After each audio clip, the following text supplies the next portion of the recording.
Bapak Ibu.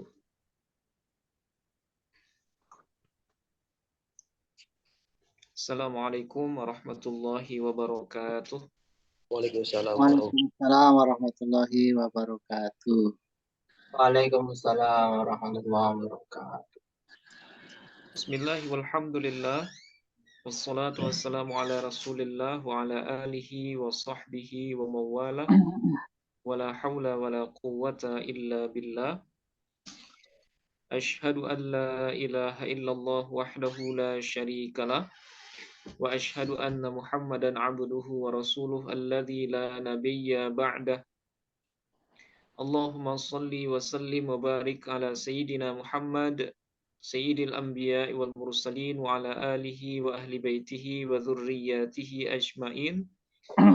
Allahumma faqihna fid din wa 'allimna at-ta'wil. Amin ya rabbal alamin. Syukur alhamdulillah Bapak Ibu peserta kajian kitab Taisir Mustalahil Hadis Al-Bukhari Institute yang berbahagia. Alhamdulillah pada malam hari ini seperti biasa kita akan melanjutkan kajian ilmu hadis melalui kitab Taisir Mustalahil Hadis. Mudah-mudahan kita yang hadir pada malam hari ini senantiasa diberikan kesehatan oleh Allah Subhanahu wa taala, diberikan kemudahan dalam segala aktivitasnya, dan juga yang paling penting diberikan pemahaman terhadap apa yang insya Allah akan kita baca pada malam hari ini. Amin, amin ya rabbal alamin. Oke, baik Bapak Ibu, seperti biasa sebelum kita mulai, mari kita awali kajian pada malam hari ini dengan sama-sama membaca Ummul Quran Al-Fatihah. Kita niatkan semisal pahalanya buat segenap orang tua, para guru, dan semua orang yang sudah berjasa dalam kehidupan kita. Bismillahirrahmanirrahim. Ila hadratin Nabiil Mustafa Muhammadin sallallahu alaihi wasallam wa ala alihi wa ahli baitihi wa dhurriyyatihi wa azwajihi wa auladihi ajma'in. ثم إلى جميع إخوانه من الأنبياء والمرسلين والأولياء والشهداء والصالحين والصحابة والتابعين وتابع التابعين والعلماء العاملين والمصنفين المخلصين وجميع الملائكة المقربين ثم إلى جميع المسلمين والمسلمات والمؤمنين والمؤمنات من مشارق الأرض إلى مغاربها برها وبحرها الأحياء منهم والأموات خصوصا إلى آبائنا وأمهاتنا وجدنا وجداتنا ولقرباتنا ولإخواننا ولأخواتنا ولمشائخنا ولمشائخ مشائخنا ولأستاذنا ولأساتذتنا ولتلاميذنا ولتلميذاتنا ولطلابنا ولطالباتنا ولمن أحسن إلينا بالخير ولمن أسأنا إليهم ولمن أوصانا بالدعاء ونخص خصوصا إلى مؤلف الكتاب Syekh Mahmud At-Tuhan wa kadzalika li syekhina al-marhum Kiai Ali Mustafa Yaqub nafa'anallahu bihim wa bi'ulumihim fid dini wad dunya wal akhirah lana wa lahum jami'an al-Fatihah.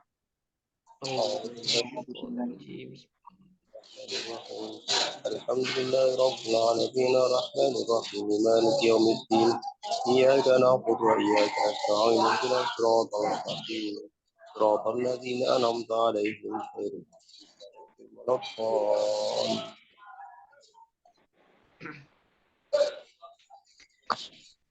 Oke, baik.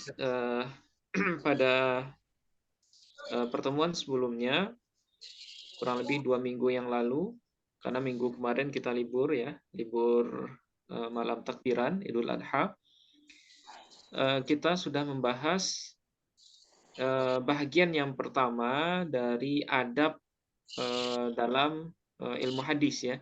Jadi ada adab yang diterapkan atau yang yang dianjurkan, diamalkan oleh muhaddis, oleh seorang yang dianggap mempunyai kemampuan yang mendalam dalam ilmu hadis ya, atau dalam hadis. Kemudian yang kedua ada adab yang berkaitan dengan thalibil hadis. Ya, thalibil hadis artinya orang yang mencari hadis. Artinya murid ya. Jadi muhaddits itu bisa kita bahasakan sebagai guru hadis. Sementara kalau yang malam hari ini yang akan kita bahas adalah adab yang berkenaan dengan seorang pencari hadis. Nah, ini konteksnya seperti yang kita jelaskan di pertemuan sebelumnya. Ini adalah konteks dalam masa periwayatan, ya, adab dalam meriwayatkan hadis baik oleh sang guru ataupun oleh murid. Nah, itu diatur sedemikian rupa oleh para ahli hadis, ya. Nah, sehingga dalam meriwayatkan hadis itu benar-benar terjaga ya originalitas kebenaran dari hadis itu, dan juga terjaga hal-hal yang membuat hadis itu mulia gitu ya, yaitu dengan menjaga adab dalam meriwayatkan hadis. Nah, kenapa harus pakai adab dalam meriwayatkan hadis? Nah, seperti yang sudah kita bahas, karena mulianya sebuah ilmu ya itu disebabkan karena mulianya nisbatnya. Karena hadis ini adalah ilmu yang membahas tentang manusia paling mulia, yaitu Nabi Muhammad sallallahu alaihi wasallam, Sayyidul Anbiya wal Mursalin, bahkan sayyidnya semua makhluk, maka secara otomatis ilmu yang membahas tentang beliau itu juga naik derajatnya menjadi ilmu yang mulia. Nah, sehingga untuk mempelajari ilmu yang membahas tentang zat atau makhluk yang paling mulia, itu harus dengan cara atau dengan adab yang juga mulia. Nah, itu makanya dalam periwayatan hadis terkadang orang yang tidak beradab dalam meriwayatkan hadis, itu hadisnya tidak diambil oleh sebahagian ahli hadis. Nah, jadi adab ini sangat penting ya dalam periwayatan hadis. Karena seperti yang saya sampaikan tadi, terkadang seorang ahli hadis itu tidak mau meriwayatkan hadis dari seorang muhaddis yang tidak beradab, atau dari seorang guru yang tidak menjaga adab-adab sebagai perawi hadis gitu. Nah, kita banyak mendengarkan dalam kitab Jarh dan Ta'dil misalnya, ada seorang perawi yang maruahnya fasidah misalnya. Maruah itu maksudnya harga dirinya itu fasid, rusak. Jadi karena dia makan sambil berjalan misalnya, atau bisa jadi dia tidak menggunakan pakaian yang terhormat misalnya. Nah, itu di antara adab-adab yang perlu diperhatikan oleh ahli hadis. Nah, apakah adab ini tidak berlaku lagi sekarang? Nah, jawabannya tetap berlaku. Ya, jadi adab-adab yang berkenaan dengan periwayatan dahulu itu bisa kita analogikan kepada adab belajar hadis hari ini. Kalau dulu konteksnya periwayatan, kalau sekarang konteksnya adalah untuk mempelajari hadis. Nah, jadi walaupun ini konteksnya lebih khusus kepada adab periwayat hadis di masa dulu, sebelum kitab-kitab hadis dituliskan, tapi adab-adab ini masih relevan ya untuk kita terapkan di zaman sekarang, khususnya sebagai pengkaji hadis. Nah, jadi masing-masing dari kita semua, termasuk kami pribadi, ya, karena kami bukan muhadis, kita hanya pembelajar hadis. Jadi sama saja antara kita, saya pribadi dengan Bapak Ibu sekalian, kita sama-sama pengkaji hadis. Nah, sehingga ya sebagai pengkaji hadis ya kita harus menjaga adab dalam belajar ataupun belajar ilmu hadis.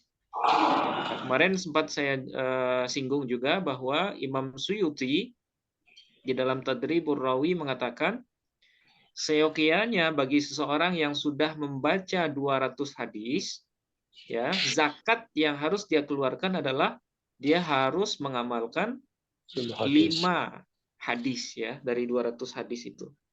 Nah, jadi bagi kita yang sudah belajar hadis banyak ya, apalagi sudah khatam, nah itu amalan hadisnya harus lebih banyak gitu ya, sebagai zakat lah ya, sebagai apa namanya, ya kalau harta itu zakat. Nah, harus dikeluarkan 2,5% misalnya. Tapi kalau dalam belajar, nah itu zakatnya adalah dengan cara mengamalkan kandungannya. Oke. Nah, sekarang kita akan langsung lanjut kepada pembahasan kedua terkait dengan adab pencari hadis atau adab pembelajar hadis ya. Oke, Bismillahirrahmanirrahim. Qala al-musannifu rahimahullahu wa nafa'ana bihi wa bi'ulumihi fid dharaini amin. Al-mabhatsu tsani adabu talibil hadisi. Ini adalah pembahasan yang kedua terkait dengan adab-adab talibil hadis. Ya, pencari hadis. Nah, kalau dalam konteks sekarang bisa kita terjemahkan pembelajar hadis, ya, pembelajar hadis. Oke. Yang pertama muqaddimatun. Ini adalah pendahuluan ya. Apa yang dimaksud dengan adab thalibil hadis? Al-muradu bi adabi thalibil hadisi adalah ma yambaghi ayyattasifa bihi at-talibu minal adabil aliyati wal akhlaqil karimati allati tunasibu syarafal ilmi alladhi yatlubuhu. Nah, al-muradu, adapun yang dimaksud dengan adab ya, dengan adab-adab pencari hadis atau adab-adab pembelajar hadis adalah ma yambaghi, ya, hal-hal yang sepantasnya atau sepatutnya ayyattasifa bihi thalibu, bahwa bersifat ya seorang penuntut hadis atau pencari hadis ya, ayyattasifa, bahwa bersifat dengan hal itu, thalibul hadis, seorang pembelajar hadis, minal adabil aliyati, dari adab-adab yang tinggi ya, adab-adab yang baik, wal akhlaqil karimati, dan akhlak-akhlak yang mulia, allati tunasibu syarafal ilmi, yang sesuai dengan kemuliaan ilmu yang sedang dia cari. Nah, jadi adab thalibil hadis yang dimaksud di sini adalah sifat-sifat yang harus diterapkan atau apa namanya, akhlak-akhlak mulia atau adab-adab yang tinggi yang harus diamalkan, diterapkan oleh seorang pencari hadis atau seorang pengamal hadis, yang mana adab itu harus sesuai dengan kemuliaan ilmu yang dicari. Ya, jadi kalau seandainya yang kita bahas itu sesuatu yang mulia, maka adab atau akhlak kita untuk mencari atau mempelajarinya juga harus mulia. Nah, Imam Malik ya, ketika beliau ditanya kenapa setiap kali beliau mengajarkan hadis atau setiap kali beliau akan menghadiri majelis hadis, sima atau samaul hadis, itu beliau selalu memakai pakaian yang mulia atau menggunakan pakaian yang paling bagus gitu ya. Nah, ketika itu beliau mengatakan bahwa ketika saya berada di majelis hadis, saya merasakan bahwa di majelis itu seakan-akan Rasulullah hadir. Ya. Nah, bagaimana mungkin ketika Rasulullah hadir tapi saya tidak memasang adab kepada beliau? Ya, tidak beradab, tidak berakhlak dengan akhlak yang baik. Nah, jadi majelis ilmu itu adalah majelis yang mulia yang dinaungi oleh malaikat. Ya, sebagaimana yang kita baca dalam banyak hadis ya, innal malaikata tad'u ajnihataha li talibi al-ilmi ridham bima yatlub ya, atau kama qala Rasul sallallahu alaihi wasallam.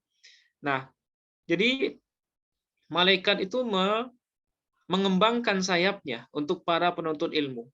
Tidak terkecuali bagi orang yang mencari hadis atau mempelajari hadis. Karena hadis ini kan bahagian dari ilmu ya. Ridhom bima yatlubu. Kenapa malaikat seperti itu? Karena ridho dengan apa yang dicari atau yang dituntut oleh penuntut ilmu itu. Nah, karena kita berada di tempat yang mulia dan yang dipelajari adalah kalam-kalam orang yang paling mulia yaitu Rasulullah, maka ya harus bersifat atau harus berakhlak, bertata krama dengan tata krama yang mulia atau yang tinggi. Wa huwa haditsu Rasulillah sallallahu alaihi wasallam.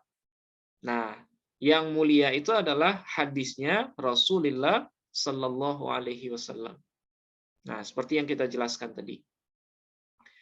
Famin hadhil adabi ma yashtariku fiha ma'al muhaddithi wa minha ma yanfaridu biha anhu.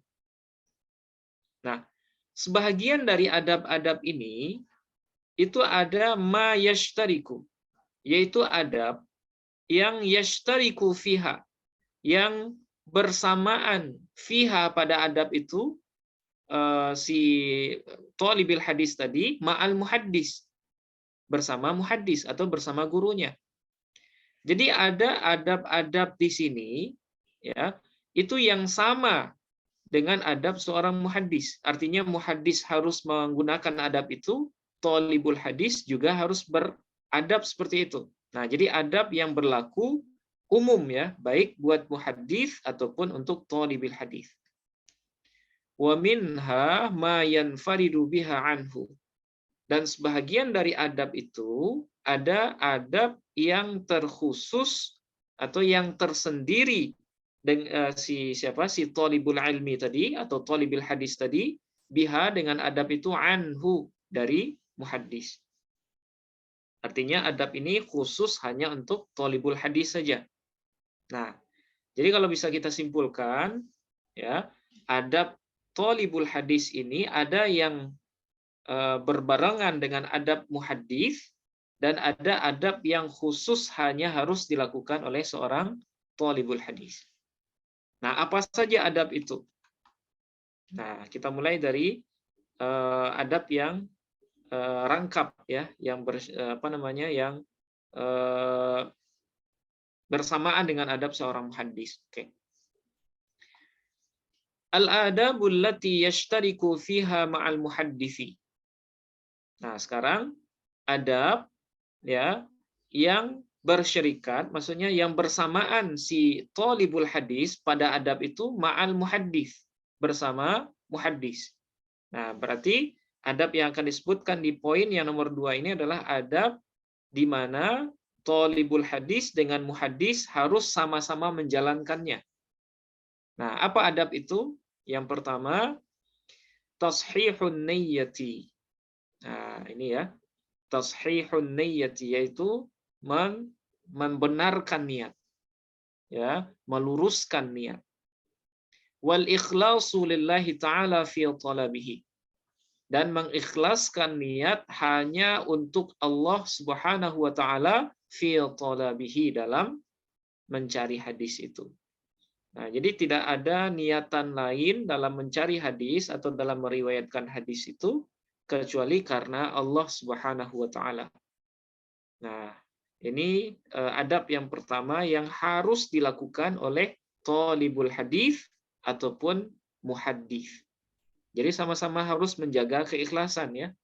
Si guru harus ikhlas dalam mengajar, tidak mengharapkan apapun, tidak mengharapkan gaji, tidak mengharapkan kemasyhuran, tidak mengharapkan hal-hal yang berkenaan dengan duniawi. Nah, begitu juga dengan seorang thalibul hadis, ya.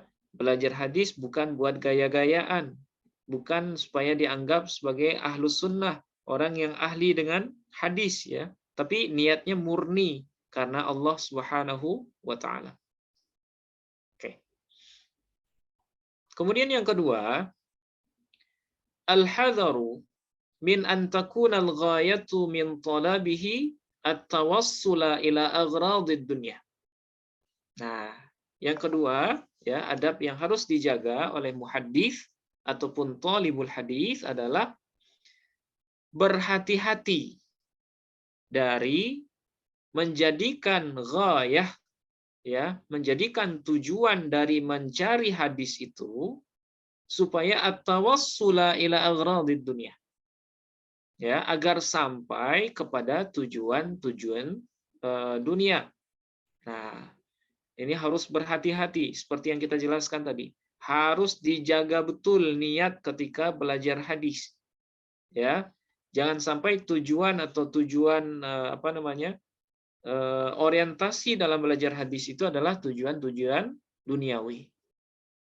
Nah, misalnya seperti yang tadi, ya, tujuannya supaya dianggap orang yang paling paham dengan hadis misalnya, atau dianggap orang yang paling dekat dengan Nabi misalnya, dan lain sebagainya.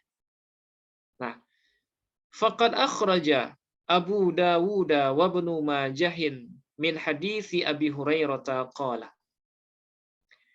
Imam Abu Dawud dan Imam Ibnu Majah telah meriwayatkan min hadisi Abi Hurairah, ya, dari hadis Abi Hurairah radhiyallahu anhu qala. Nah, beliau berkata, qala Rasulullah sallallahu alaihi wasallam, man ta'allama ilman mimma yubtagha bihi wajhullahi ta'ala la yata'allamuhu, ya, la yata'allamuhu illa liyusiba bihi ghardan minad dunya lam yajid arfal jannati yaumal qiyamati. Nauzubillah. Apa kata Rasulullah? Man ta'allama ilman. Barang siapa yang mempelajari sebuah ilmu, mimma yubtagha bihi wajhullahi ta'ala, ya, dari ilmu yang sepantasnya bihi, ya, dengan ilmu itu untuk mencari keridhaan Allah Subhanahu wa taala.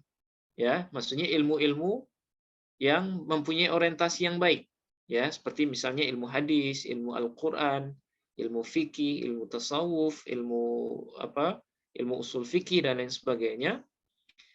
La yata'allamuhu illa liyusiba bihi ghardan minad dunya.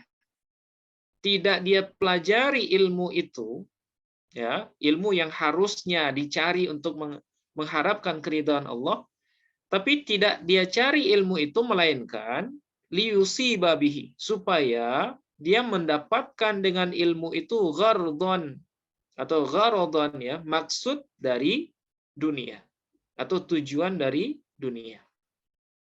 Nah, jadi mempelajari ilmu tapi tujuannya untuk dunia. Mencari ilmu tujuannya untuk pangkat misalnya. Ya, mempelajari ilmu supaya bisa dianggap sebagai orang alim dan lain sebagainya. Lam yajid arfal jannati yaumal qiyamah. Maka pasti, ya, dia tidak akan mendapatkan harumnya bau surga pada hari kiamat. Na'udzubillah summa na'udzubillah. Ya, ini ancaman tegas dari Rasulullah. Ya, ini pelajaran buat kita semua dalam dalam tujuan belajar, ya. Jangan sampai tujuan belajar kita, ya, kita ubah hanya untuk hal-hal yang bersifat duniawi. Nah, ini sangat besar tantangannya, ya. Apalagi menjadi seorang pengajar, ya. Seorang pengajar yang orientasinya mungkin uang, ya, finansial atau kemasyhuran, atau agar bisa dihormati oleh orang dan lain sebagainya. Nah, kalau seandainya itu masih terbersit di dalam hati kita, nah, mudah-mudahan Allah menjaga kita semua. Di sini dikatakan lam yajid arfal jannati yaumil qiyamah. Dia tidak akan mendapatkan harumnya surga atau bau surga pada hari kiamat. Artinya dia sangat jauh dari surga. Karena bau surga itu baru diperoleh dalam sekian tahun perjalanan. Nah, ini baunya saja nggak bisa didapatkan, apalagi masuk ke dalamnya. Na'udzubillah summa na'udzubillah. Semoga Allah menjaga kita dari niat yang salah dalam belajar ya. Amin ya rabbal alamin. Oke. Kemudian yang ketiga, adab yang harus dipakai oleh muhaddits dan juga thalibul hadis secara bersamaan adalah al-amalu bima yasma'uhu minal ahadits. Ya, mengamalkan apa yang dia dengar dari hadis-hadis Nabi. Nah, ini seperti yang kita jelaskan tadi, ya. Kalau seandainya sanggup mengamalkan semuanya, ya alhamdulillah. Tapi ya, yang namanya manusia, yang namanya kita sebagai manusia, ya yang bersifat dengan lemah ya. Kita sangat lemah dalam segala hal, termasuk dalam beramal. Nah, kata Imam Asyuti tadi, cukup ya dari 200 hadis kita amalkan 5 hadis saja. Itu minimal. Nah, tapi kalau seandainya sanggup lebih banyak ya, itu lebih baik. Nah, jadi inilah 3 adab yang harus dipakai baik oleh muhaddis ataupun thalibul hadis. Oke. Nah, sekarang kita masuk ke tema inti dari bahasan kita pada malam hari ini, yaitu adab yang khusus berlaku untuk si thalibul hadis. Ya, adab yang hanya untuk thalibul hadis. Yang ketiga, al-adabul lati yanfaridu biha 'anil muhadditsi. Adab-adab yang tersendiri thalibul hadis biha dengan adab itu dari muhaddits. Artinya apa? Artinya adalah adab-adab yang khusus hanya berlaku untuk thalibul hadis. Nah, apa saja adabnya? Oke. Yang pertama, ayyas'alallaha ta'ala at-taufiqa wat-tasdida wat-taysira wal-i'anata ala dhabtihi al-haditha wa fahmihi. Yang pertama adalah bahwa memohonkan atau bahwa meminta si thalibul hadis itu kepada Allah at-taufiq, ya, taufik, petunjuk, ya, wat tasdida dan arahan, ya, arahan dalam menyelesaikan proses belajar, wat taysira dan kemudahan, wal i'anata dan pertolongan ala dhabtihi al haditha di dalam usaha dia dalam menghafalkan hadis, wa fahmihi dan dalam memahaminya. Nah, ini yang pertama ya. Adab yang khusus hanya untuk thalibul hadis, dia harus memohon pertama kali kepada Allah supaya Allah memberikan taufik, arahan, kemudahan dan pertolongan dalam menghafalkan ataupun dalam memahami hadis. Ya, karena sejatinya kita yang belajar itu tidak bisa mendapatkan atau tidak bisa menghafal, tidak bisa memahami apapun yang kita pelajari kecuali murni karena pertolongan dari Allah Subhanahu wa taala. Nah, oleh sebab itu, ya karena kita tidak punya daya, tidak punya upaya dalam mendapatkan ilmu, ya maka kita harus meminta kepada Allah. Ya, kita minta pertolongan, ya Allah, tolong berilah saya pemahaman, berilah saya kekuatan hafalan dalam mempelajari hadis Nabi. Nah, gitu juga konteksnya dalam ilmu yang lain ya. Saya kira ini sama semua, baik dalam ilmu Al-Quran ataupun ilmu-ilmu keagamaan yang lain. Jadi kita mohon, kita minta supaya Allah beri pemahaman dan Allah beri kekuatan hafalan. Nah, kalau dulu kita pernah mendengar ya, salah satu ijazah yang diijazahkan oleh Habib Sayyid Aqil Al-Munawwar terkait dengan doa menguatkan hafalan itu, salah satunya adalah Allahumma rzuqna fahman nabiyyin wa hifdzal mursalin wa ilhamal malaikatil muqarrabin. Nah, itu di antara doa yang ma'thur ya, itu juga kalau saya nggak salah juga ada di hadis-hadis Nabi. Allahumma rzuqna fahman nabiyyin wa hifdzal mursalin wa ilhamal malaikatil muqarrabin. Nah, itu salah satu doa yang bisa kita baca ketika mau mengawali pembelajaran. Atau doa yang lain, Allahumma aghnina bil ilmi wa zayyinna bil hilmi wa akrimna bit taqwa wa jammilna bil afiyah. Nah, itu dulu itu beliau pernah mengijazahkan doa itu kepada murid-muridnya. Kita pernah melihat itu di rekaman beliau ya ketika menyampaikan itu. Nah, doa itu kalau saya nggak salah itu ma'thur, ada di hadis-hadis Nabi. Oke. Kemudian yang kedua, ya, adab yang khusus untuk thalibul hadis ayyan sarifa ilaihi bikulliyatihi. Ya, bahwa yansarifa. Nah, yansarifa ini menghadapkan, yansarifa ilaihi, bahwa menghadapkan diri si thalibul hadis itu ilaihi kepada hadis bikulliyatihi. Ya, dengan bikulliyatihi itu maksudnya dengan keseluruhannya. Ya, tidak setengah-setengah. Nah, jangan sampai belajar hadis tapi pikirannya memikirkan hal-hal yang lain.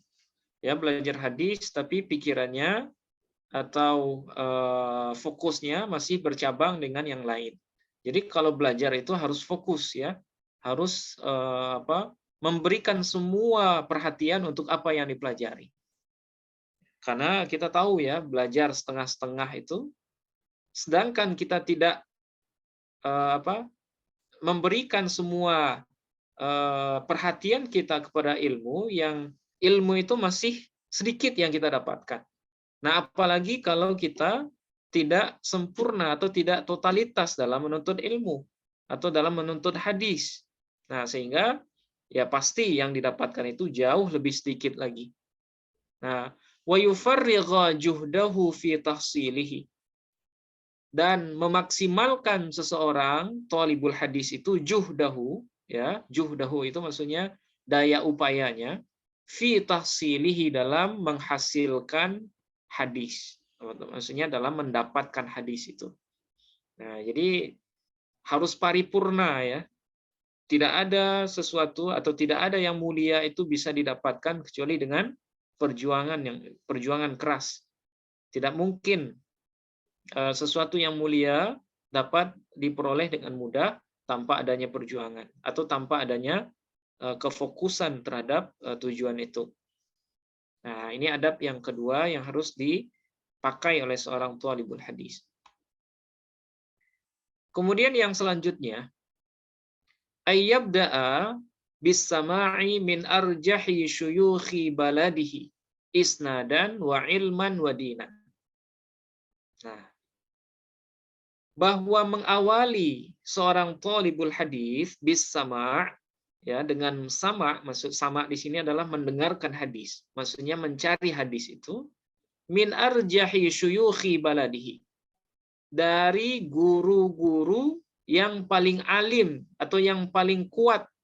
Maksudnya kuat di sini adalah yang paling terkenal di daerahnya. Ya. Jadi dahulukan berguru itu kepada guru yang paling masyhur di daerahnya. Isnadan, baik secara isnad ya, secara silsilah keguruan atau silsilah ilmu, wa ilman, baik ataupun dalam segi ilmu, wa dinan, dan juga dalam agamanya. Nah, jadi kalau belajar itu, usahakan belajar itu kalau kita di daerah, kita dahulukan belajar kepada orang yang dianggap paling alim di daerah itu. Nah, bukan dalam arti kata kita merendahkan guru-guru yang lain, bukan. Ya. Tapi dalam rangka mencari kemurnian ilmu. Ya, mencari kemurnian ilmu. Nah, standar arjah di sini bukan kepopuleran ya, bukan kemasyhuran, bukan kalau orang sekarang viralnya, bukan viral itu ya, bukan persoalan viral yang kita bahas, tapi yang mendalam ilmunya. Nah, itu yang kita utamakan. Ya, mencari guru yang ilmunya mendalam, yang sanadnya cukup, ilmunya cukup, dan agamanya baik. Nah, bukan standar ulama atau syekh yang arjah itu adalah viral atau terkenal, bukan itu. Tapi lebih kepada ilmu, sanad, dan agamanya. Oke, ini yang ketiga. Kemudian yang keempat, ayyu'azzima syaikhahu wa man yasma'u minhu wa yuwaqqirahu. Bahwa mengagungkan si talibul hadis itu syaikhahu, terhadap gurunya, dan orang yang mendengar dari sang guru. Ya, orang yang mendengar dari sang guru artinya teman seperguruan. Nah, jadi menghormati adab seorang talibul hadis itu tidak hanya menghormati gurunya, tapi juga menghormati orang yang sama-sama belajar dengannya. Nah, wa yuwaqqirahu, dan harus memuliakannya, mengagungkannya. Jangan sampai kita belajar hadis tapi kita menganggap rendah orang lain. Nah, itu tidak sesuai dengan ajaran dari hadis yang kita pelajari, ya. Tidak ada tidak selayaknya seseorang memandang rendah orang lain, sekalipun umurnya lebih di bawah si thalibul ilmi ini. Sekalipun misalnya secara senioritas dia adalah adik tingkat kita atau adik kelas kita, tapi itu tidak menghalangi kita untuk memuliakannya atau mengagungkannya. Nah, jadi sama di sini ya. Derajat semua thalibul hadis itu sama. Sehingga harus kita hormati, bukan hanya guru tapi juga teman seperguruan. Fadzalika min ijladil ilmi. Hal itu ya, memuliakan guru, memuliakan teman itu adalah min ijlalil ilmi. Ya, karena mengagungkan ilmu. Nah, jadi bukan apa-apa, karena mengagungkan ilmu. Ya, dalam kitab Ta'limul Muta'allim, nah itu kitab yang populer di pesantren ya. Itu salah satu adab kepada guru atau terhadap ilmu adalah dengan memuliakan guru, memuliakan keturunan guru, memuliakan teman sejawat. Nah, jadi memuliakan guru dan teman ini itu min ijlalil ilmi, ya, karena mengagungkan ilmu, wa asbabil intifa'i, dan sebab-sebab untuk kebermanfaatan. Nah, jadi dengan memuliakan siapapun yang kita temui, ini dianggap juga sebagai sebab-sebab kebermanfaatan ilmu atau sebab-sebab keberkahan ilmu. Wa ayyataharra ridahu, dan bahwa mencari si talibul hadis itu ridahu, ya, keridhaan dari gurunya, wa yasbiru ala jafaihi law hasala, dan harus bersabar ala jafaihi, terhadap buruknya tabiat syekh itu, ya, tabiat syekh atau tabiat teman seperguruan itu, law hasala, jikalau ditemukan. Nah, jadi kalau seandainya dalam proses pembelajaran atau proses mencari hadis kita bertemu dengan guru yang misalnya tidak menjaga adab, atau kita bertemu dengan sesama teman yang mungkin kurang menjaga adab. Nah, adab kita kepada orang seperti itu tetap bersabar untuk menjaga adab kita sendiri. Ya, bisa jadi ya mereka lupa dengan adab. Nah, sehingga bukan berarti kita tidak beradab juga sama mereka, tapi harus ya tetap bersabar untuk menjaga adab. Jadi adab ini persoalan masing-masing, ya, persoalan masing-masing thalibul hadis. Nah, sehingga walaupun teman seperguruan atau mungkin bahkan guru yang kita belajar darinya itu tidak atau lupa dengan adabnya, maka tetap kita harus bersabar dan tanpa menganggap diri lebih baik dari mereka semua. Nah, itu ya. Nah, itu adab yang keempat. Kemudian yang selanjutnya, ayyurshida zumala'ahu wa ikhwanahu fi talabi ila ma dhafira bihi min fawaida. Bahwa memberikan petunjuk ya, atau memberikan pembelajaran seorang thalibul hadis, zumala'ahu, terhadap teman-temannya, wa ikhwanahu, dan saudara-saudaranya. Ya, ikhwan di sini teman seperguruan maksudnya. Fil talabi, dalam mencari hadis, ila ma dhafira bihi min fawaida. Ya, terhadap apa-apa yang dia temukan min fawaida, dari faedah-faedah.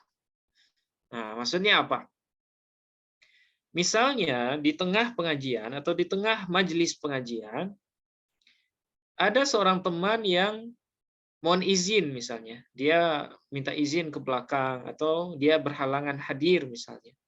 Nah, di dalam majelis itu guru memberikan pesan misalnya terkait dengan hadis yang diriwayatkan, beliau mengajarkan poin-poin yang khusus misalnya.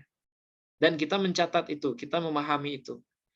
Jangan sampai seorang thalibul hadis itu menyimpan sendiri ilmu itu, ya, tanpa memberikan atau tanpa membagikannya kepada temannya yang lain. Nah, karena menyembunyikan ilmu, nah di sini nanti akan disebutkan itu termasuk ya ciri seorang seorang murid yang tidak baik akhlaknya. Nah, di sini akan disebutkan wala yaktumaha anhum, dan tidak selayaknya seorang thalibul hadis itu menyembunyikan fawaid, ya, maksudnya fawaid itu keterangan-keterangan dari guru itu anhum, dari mereka, ya. Jadi jangan sampai disembunyikan keterangan yang kita dapatkan, jangan sampai disimpan sendiri. Nah, terkadang ada ya sebagian murid itu supaya dia terlihat lebih pintar atau supaya dia terlihat lebih bagus dari teman-temannya yang lain, dia tidak menyebarkan poin-poin yang disampaikan gurunya kepada teman-temannya yang belum paham atau teman-temannya yang belum mendapatkan informasi itu. Dan ini merupakan akhlak yang buruk bagi seorang thalibul hadis, ya, atau thalibul ilmi. Fa inna kitmanal fawaidil ilmiyyati anit talabati lu'mun yaqa'u fihi jahalatut talabati al-wudu'a. Nah, ini. Karena sesungguhnya menyembunyikan fawaid, ya, faedah-faedah ilmiah atau pengetahuan-pengetahuan ilmiah anit talabah, dari para pencari hadis yang lain, itu adalah lu'mun. Ya, lu'mun ini artinya kehinaan. Ya, kehinaan. Yaqa'u fihi jahalatut talabati al-wudu'a, yang terperosok fihi kepada kehinaan itu, atau yang terjatuh pada kehinaan itu, para pencari hadis yang bodoh lagi hina. Nah, jadi menyembunyikan fawaid atau keterangan-keterangan dari guru kepada teman itu masuk kepada kehinaan yang atau kebodohan, ya, kebodohan yang dilakukan oleh seorang santri atau seorang thalibul ilmi. Nah, li'annal ghayata min talabil ilmi nasyruhu. Karena tujuan akhir dari mencari ilmu itu adalah menyebarkannya. Nah, jadi mencari ilmu itu tujuan akhirnya adalah menyampaikannya kepada orang lain, bukan menyimpannya sendiri, atau ya bukan tidak menyampaikannya kepada orang lain. Nah, karena ilmu, ya. Nah, di sini yang penting kita garis bawahi, ghayah dari mencari ilmu itu adalah untuk menyebarkannya. Nah, terkadang ada juga, ya, kita kita mohon ampun kalau kita masuk dalam golongan ini. Ada juga sebagian santri dalam konteks pesantren atau dalam konteks sekolah, ada santri itu yang sengaja menyembunyikan fawaid, ya, menyembunyikan sesuatu yang penting dari sebuah ilmu supaya dia bisa mengeluarkan itu ketika berada di sebuah majelis khusus. Nah, ada juga yang seperti ini, ya. Misalnya dalam majelis bahsul masail, ya, atau dalam majelis khusus yang di dalam majelis itu dia bisa bersum'ah ria. Dia bisa memperlihatkan kalau yang paling alim itu dia. Nah, kalau tujuannya seperti itu, maka dia sudah melawan tujuan awal dari menuntut ilmu atau mencari hadis. Ya. Karena tujuan dari mencari ilmu itu adalah untuk menyebarluaskannya, bukan untuk menyimpannya untuk kepentingan-kepentingan pribadi. Nah, oke. Nah, kemudian adab yang seterusnya, ini tinggal 2 lagi, ya. Alla yamna'ahu al-haya'u awil kibru minas sa'i fis sama'i wat tahsili wa akhdhil ilmi. Bahwa tidak mencegah terhadap thalibul ilmi itu al-haya'u, ya, rasa malu. awil kibru atau kesombongan, minas sa'i dari mengusahakan diri fis sama'i, ya, dalam menghadiri majlis sama', ya, majlis periwayatan hadis, wa tahsili wa akhdhil ilmi, dan untuk mendapatkan ataupun meriwayatkan ilmu. Ya. Jadi jangan sampai seorang thalibul hadis itu merasa malu untuk hadir ke majelis. Atau jangan sampai dia merasa sombong, ya. Majelis itu majelis biasa, saya sudah pernah belajar itu, atau saya sudah pernah membaca hadis itu kepada Syekh Fulan misalnya. Jangan sampai ada niatan seperti itu ketika akan menghadiri sebuah majelis ilmu. Walau mimman huwa dunahu fis sinni awil manzilah. Ya, sekalipun ya mimman huwa dunahu, dari orang yang berada di bawahnya, fis sinni dalam segi umur atau usia, awil manzilah ataupun dalam segi posisi. Nah, jangan sampai karena umurnya masih muda kita gengsi mengambil ilmu dari dia. Jangan sampai karena manzilahnya berada di bawah kita, ya, misalnya dia adik kelas kita atau dia umurnya masih muda, jangan sampai hal ini membatasi kita dalam belajar, dalam mengambil ilmu, ya, karena hal ini ya bisa menjadi bala bagi seorang santri atau seorang thalibil ilmi atau thalibil hadis untuk mendapatkan ilmu. Nah, kita sangat mafhum ya dengan apa al-ilmu apa itu al-kibru harbun lil fata al-muta'ali, atau ada syair ya yang mengatakan seperti itu. Jadi kesombongan itu adalah akan bisa menghalangi seseorang dari ilmu. Sebagaimana tempat yang tinggi itu adalah penghalang untuk naiknya air gitu. Air itu tidak akan mungkin naik ke tempat yang tinggi. Sebagaimana halnya ilmu bagi orang yang sombong. Nah, jadi orang sombong atau orang yang tinggi hati itu tidak mungkin akan mendapatkan ilmu. Nah, ini adab yang kelima ya, dari adab yang khusus atau yang keenam ini, yang keenam. Oke. Nah, sekarang yang selanjutnya, yang ketujuh, adamul ikhtisari ala sama'il hadis wa kitabatihi duna ma'rifatihi wa fahmihi. Tidak mencukupkan diri ya untuk hanya mendengarkan hadis dan menuliskannya saja. Duna ma'rifatihi wa fahmihi, tanpa mengenali intisarinya wa fahmihi dan memahaminya. Nah, maksudnya jangan hanya ya meriwayatkan ilmu atau meriwayatkan hadis tanpa paham isi kandungannya. Nah, fayakunu qad ats'aba nafsahu duna ayyazfara bi ta'ilin. Maka adalah seorang thalibul hadis ketika dia hanya memfokuskan diri dalam periwayatan, ats'aba nafsahu, ya, dia membuat dirinya menjadi ta'ab, ya, ta'ab itu artinya payah gitu ya, capek. Duna ayyazfara bi ta'ilin, tanpa mendapatkan faedah apapun. Nah, jadi dalam hal ini ya, memahami hadis atau meriwayatkan hadis itu juga harus sekaligus dengan pemahamannya. Jangan sampai meriwayatkan hadis hanya sebatas periwayatan saja tanpa paham dengan kandungannya. Nah, begitu juga dalam belajar ya, belajar ilmu yang lain.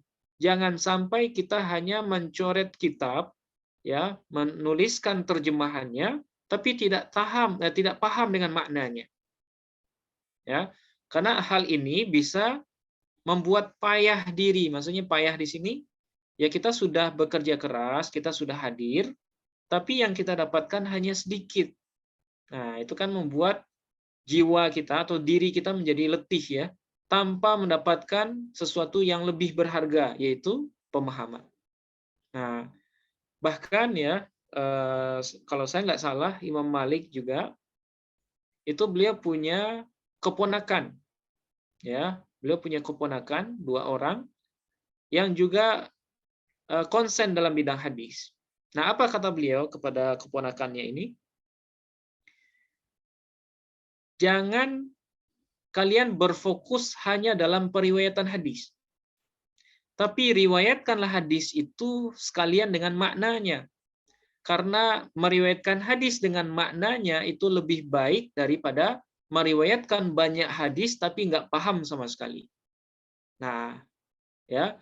Jadi dalam hal ini Imam Malik, beliau lebih menekankan kepada periwayatan yang disertai dengan pemahaman ketimbang periwayatan yang hanya periwayatan saja tanpa adanya pemahaman. Ya. Karena periwayatan saja bisa jadi membuat orang salah paham. Ya, apalagi di dalam hadisnya ada gharibul hadis, bagaimana yang sudah pernah kita bahas. Ya, gharibul hadis artinya ada redaksi yang gharib dari hadis itu yang tidak dipahami oleh kebanyakan orang. Nah, kalau dia hanya sebagai periwayat, artinya hadis yang lafaznya gharib tadi dia nggak bisa menjelaskan ke orang lain. Dia tidak bisa menjelaskan kepada muridnya, dan itu adalah sebuah hal yang sangat melelahkan gitu ya. Menyampaikan sesuatu tapi nggak dipahami. Nah, itu sangat melelahkan, dan membuat orang lain juga nggak mendapatkan apa-apa. Nah, jadi oleh sebab itu di sini jangan sampai kita belajar tapi tidak paham. Nah, itu maksudnya. Oke. Nah, sekarang yang terakhir. Yang jim ayyuqaddima fis sama'i wad-dhabti wat-tafahumi as-sahihaini. Bahwa mendahulukan seorang thalibul hadis di dalam proses sama, ya, dalam proses mendengarkan hadis, wad-dhabti dan proses menghafalkan hadis, wat-tafahumi dan proses memahami hadis, as-sahihaini, yaitu kitab Sahih Bukhari dan Sahih Muslim. Nah, ini adab juga dalam belajar hadis. Jadi kalau belajar hadis, kitab yang pertama yang harus kita pelajari itu adalah As-Sahihain, ya, kitab Sahih Bukhari dan Muslim. Tsumma sunana Abi Dawud wa Tirmidzi wa Nasa'i. Kemudian Sunan Abi Dawud, Sunan At-Tirmidzi dan Sunan An-Nasa'i. Nah, ini urutan belajar ya. Jadi kalau seandainya Bapak Ibu ingin mendalami hadis, nah ini urutan belajarnya. Kemudian setelah selesai kutub as-sittah, ya, kutub sittah itu Sahih Bukhari, Muslim, kemudian Sunan Abi Dawud, Sunan Tirmizi, Sunan An-Nasa'i, Sunan Ibnu Majah, kemudian summa as-Sunan al-Kubra lil Baihaqi. Kemudian Sunan al-Kubra karya Imam al-Baihaqi. Nah, ini urutannya ya. Summa ma tamassu al-hajatu ilaihi minal masanidi wal jawami'i. Kemudian kitab-kitab yang dibutuhkan, ya, maksudnya kitab-kitab yang kita berhajat kepada kitab itu, minal masanid wal jawami', ya, dari kitab-kitab musnad dan kitab-kitab jawami'. Nah, kitab musnad sudah pernah kita bahas ya. Kitab musnad itu adalah kitab hadis yang ditulis berdasarkan nama periwayat, ya. Misalnya riwayat Abu Hurairah. Nah, apa aja hadisnya? Kemudian riwayat Umar bin Khattab, apa saja hadis yang pernah beliau riwayatkan? Nah, di sana dituliskan kitab-kitab musnad. Wal jawami' dan kitab-kitab jawami', jami', ya, Jami' At-Tirmidzi atau jami' yang lain, ya. Seperti misalnya Musnad Ahmad, ka Musnadi Ahmada wa Muwatta'i Malikin. Seperti kitab Musnad Ahmad dan Muwatta' Imam Malik. Nah, gitu. Jadi harus berurutan. Jadi kalau bisa kita simpulkan, kalau untuk mempelajari kitab-kitab hadis, yang pertama itu adalah Kutubus Sittah dulu. Ya, Kutubus Sittah. Kemudian setelah selesai Kutubus Sittah, pindah kepada Kutub Tis'ah. Kutub Tis'ah itu adalah Kutubus Sittah yang ditambah dengan 3 kitab yang lain, yaitu Musnad Ahmad bin Hambal, Muwatta' Imam Malik, kemudian Sunan Ad-Darimi. Nah, kemudian ditambah dengan kitab-kitab lain sesuai kebutuhan. Nah, seperti yang disebutkan di sini. Wa min kutubil ilal, dan mengawali ya seorang thalibul hadis dan mempelajari kitab-kitab ilal, ya, kitab ilal ini kitab yang mempelajari hadis-hadis yang ma'lul, ya, hadis-hadis yang di dalamnya ada illah. Nah, kitab apa yang harus kita pelajari pertama kali terkait dengan ilal itu? Yaitu Ilala Ad-Daruqutni. Ya, ilal yang ditulis oleh Imam Ad-Daruqutni. Nah, ini yang pertama yang harus kita pelajari. Wa minal asma at-tarikhal kabira lil Bukhari. Kemudian dari kitab-kitab yang berbicara tentang asma, ya, nama-nama periwayat, kitab apa yang harus kita pelajari pertama? Yaitu At-Tarikhal Kabir lil Bukhari. Ya, kitab Tarikh Al-Kabir karya Imam Al-Bukhari. Nah, ini kitab yang menghimpun nama-nama rijal atau nama-nama perawi hadis yang terdapat dalam Sahih Bukhari. Ya, namanya At-Tarikh Al-Kabir. Wal Jarh wa Ta'dil li Ibni Abi Hatim, dan kitab Jarh wa Ta'dil karya Ibni Abi Hatim. Nah, jadi kalau ingin membahas tentang perawi hadis atau rijalul hadis, nah kitab ini yang harus kita dahulukan, ya, Tarikh Al-Kabir, kemudian kitab Jarh wa Ta'dil karya Ibni Abi Hatim. Wa min dhabtil asma, dan dari kitab yang membahas tentang kedetailan, ya, maksudnya rincian perawi hadis, itu yang pertama yang harus dibaca adalah kitab Ibni Makula. Ya, kitab Ibni Makula. Nah, ini yang lebih detail lagi, ya, dhabtil asma. Maksudnya membedakan nama-nama yang mirip atau yang hampir sama. Nah, kitab yang pertama yang harus kita baca adalah kitab Ibni Makula. Wa min gharibil hadis an-nihayata li Ibnil Athir. Dan kitab yang berbicara tentang gharibil hadis, yang pertama yang harus kita baca adalah An-Nihayah li Ibnil Athir. Ya, An-Nihayah fi gharibil hadis karya Ibnil Athir. Nah, jadi dalam belajar, ya, dalam mempelajari kitab-kitab hadis itu juga ada tingkatan-tingkatannya. Kitab apa yang harus kita pelajari pertama kali? Nah, kalau dalam pemahaman misalnya. Nah, ini kutubus sittah duluan, kemudian baru kutub tis'ah dan seterusnya. Kalau dalam bidang ilal hadis, ilal Imam Ad-Daruqutni. Kalau dalam bidang rijalul hadis misalnya, Tarikh Al-Kabir, Jarh wa Ta'dil dan lain-lain. Nah, seperti itu. Nah, inilah beberapa adab, ya, yang harus dijaga oleh seorang thalibul hadis agar apa yang dia lakukan, ya, itu bisa menghasilkan riwayat yang benar atau riwayat yang sesuai dengan tuntunan dari apa yang dia pelajari. Nah, jadi adab dengan hadis itu adalah dua hal yang sangat penting. Bukan berarti untuk mendapatkan hadis kita bisa melakukan apapun tanpa adab. Ya, jadi adab dengan ilmu itu dua hal yang hampir-hampir sama gitu kekuatannya. Tidak ada ilmu tanpa adab. Dan tidak ada ilmu, bahkan ada juga ulama yang mengatakan harus adab dulu yang didahulukan baru ilmu. Wallahu a'lam bishawab. Oke. Mungkin sampai di sini Bapak Ibu teks yang kita baca pada malam hari ini. Kalau ada hal-hal yang perlu didiskusikan, misalnya setelah ini ada hal-hal yang perlu ditanyakan, nah Bapak Ibu bisa menanyakan di grup kajian hadis, ya, baik yang di WA ataupun di Telegram kita.